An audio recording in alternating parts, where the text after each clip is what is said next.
21 years ago, on the morning of September the 11th, 2001, terrorists affiliated with al-Qaeda crashed passenger jets into the Twin Towers of the World Trade Center in New York, the Pentagon in Washington, and a barren field in the state of Pennsylvania. The events of that day were the beginning of the U.S.-led war on terror, which is still being fought in many parts of the world to this day. But the first target of the so-called global war on terror was Afghanistan. On October the 7th, 2001, the United States, as well as its allies, launched Operation Enduring Freedom to remove the Taliban's power in Afghanistan.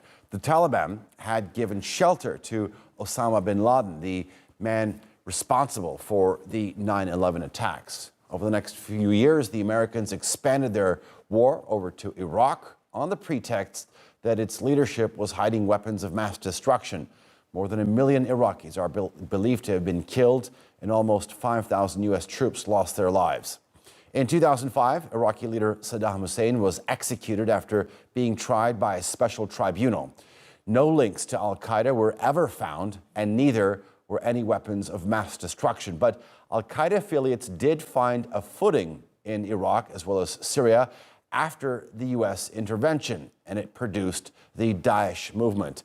Osama bin Laden was killed by U.S. Special Forces in a raid at his compound close to the Pakistani military academy in Abbottabad.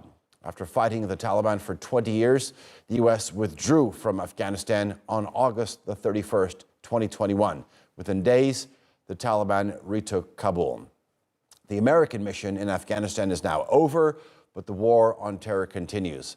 Al-Qaeda's leader, Ayman al-Zawahiri, was killed in a drone strike in Kabul in August of 2022.